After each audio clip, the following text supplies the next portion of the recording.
വന്ന് എന്ത് കട്ടിയുള്ള പേപ്പർ കിട്ടിയാലും കാർഡ്ബോർഡ് കിട്ടിയാലും അതിലൊക്കെ ഒന്നെങ്കിൽ വരയ്ക്കും അല്ലെങ്കിൽ പെയിന്റ് ചെയ്യും. അങ്ങനെയുള്ള ഒരു അവസ്ഥയിൽ എത്തിയിട്ടുണ്ട്. അപ്പൊ ഇന്ന് കിട്ടിയത് ഈ ഒരു സംഭവമാണ്. കുറച്ച് കട്ടിയുള്ള ഒരു പേപ്പറാണ് കേട്ടോ. സിമ്പിൾ ആയിട്ടുള്ള ഒരു സംഭവം പെന്ന് വെച്ചിട്ട് വരയ്ക്കാനാണ് പ്ലാന്. കളർ പേപ്പർ ആയതുകൊണ്ട് ബ്ലാക്ക് പെന്നാണ് കേട്ടോ എടുത്തിട്ടുള്ളത്. ഇത്തിരി ഒന്ന് കളർഫുൾ ആക്കുകയും ചെയ്യാം, ഈ വാട്ടർ കളറിന്റെ പെന്ന് യൂസ് ചെയ്യുകയും ചെയ്യാന്ന് വിചാരിച്ചിട്ട് ഇതേപോലെ യെല്ലോ കളർ എടുത്തിട്ട് 2-3 ഡോട്ട്സ് ഇട്ട് കൊടുക്കുന്നുണ്ട്. ഇനി പെന്ന് വെച്ചിട്ട് ഇതേപോലെ എതിളുകൾ വരച്ചു കൊടുക്കാം. ഇത് തെറ്റുമെന്ന് നിങ്ങൾ ആരും പേടിക്കേണ്ട ആവശ്യമില്ല. തെറ്റിയാൽ ആ ഷേപ്പിൽ അങ്ങ് വെച്ചാൽ മതി. അപ്പൊ ഇതേപോലത്തെ പൂക്കളൊന്നും വരയ്ക്കാൻ അറിയാത്തവർ ആരും ഉണ്ടാവില്ലല്ലോ. അപ്പൊ അങ്ങനെ ഞാൻ 3 പൂക്കൾക്കും നിറയെ എതിളുകൾ വരച്ചു കൊടുത്തിട്ടുണ്ട്. 2 പൂക്കൾക്ക് നിറയെ എതിളുകൾ വരച്ചിട്ടുണ്ട്, ഒരെണ്ണത്തിന് ഒരു സൈഡ് മാത്രമേ വരച്ചിട്ടുള്ളൂ കേട്ടോ. ഇനി അടുത്തത് ലൈൻസ് ഇട്ട് കൊടുക്കുക എന്നുള്ള പരിപാടിയാണ്. ഇതിൽ നിറയെ ലൈൻസ് ഇട്ട് കൊടുക്കാം. എതിളുകളുടെ ഒരറ്റത്തു നിന്ന് മറ്ററ്റത്തേക്ക് ഇങ്ങനെ നിറയെ ലൈൻസ് ഇട്ട് കൊടുക്കാം. ഇതും നിങ്ങൾ ആരും തെറ്റുമെന്ന് പേടിക്കേണ്ട ആവശ്യമില്ല. ഇതിനോട് ചെറിയൊരു താല്പര്യം ഉണ്ടായാൽ മാത്രം മതി, നിങ്ങൾക്ക് എന്തും വരച്ചെടുക്കാം കേട്ടോ.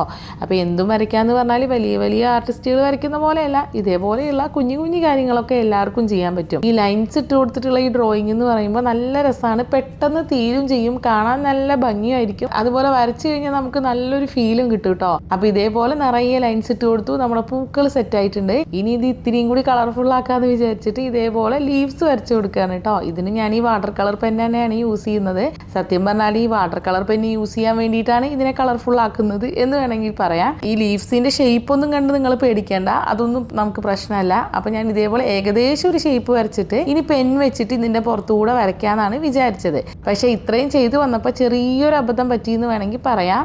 എന്താന്ന് വെച്ചാൽ ഈ വാട്ടർ കളറിന്റെ മുകളിൽ കൂടെ പെന്നങ്ങ് പിടിക്കുന്നില്ല.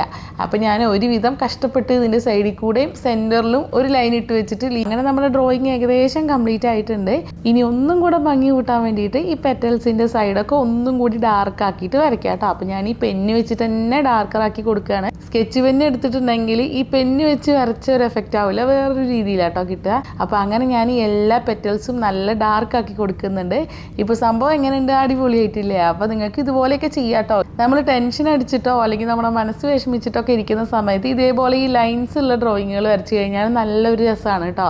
അപ്പോൾ നിങ്ങളെല്ലാവരും ഒന്ന് ചെയ്ത് നോക്കണേ. ഈ പൂക്കൾ തന്നെ ആവണമെന്നില്ല, നിങ്ങൾക്ക് ഇഷ്ടമുള്ള പോലെ എന്ത് വേണമെങ്കിലും വരയ്ക്കാം കേട്ടോ. നമ്മൾ പിൻട്രസ്റ്റിലൊക്കെ സെർച്ച് ചെയ്ത് കഴിഞ്ഞാൽ ഒരുപാട് ഇങ്ങനത്തെ പിക്ചേഴ്സ് കിട്ടും. അപ്പോൾ ജസ്റ്റ് ഒന്ന് നോക്കിയിട്ട് ഏകദേശം ഒരു ഐഡിയ മനസ്സിലാക്കിയിട്ട് നിങ്ങൾ അങ്ങ് വരച്ചാൽ മതി. അപ്പോൾ എല്ലാവരും ഒന്ന് ട്രൈ ചെയ്ത് നോക്കണേ. താങ്ക്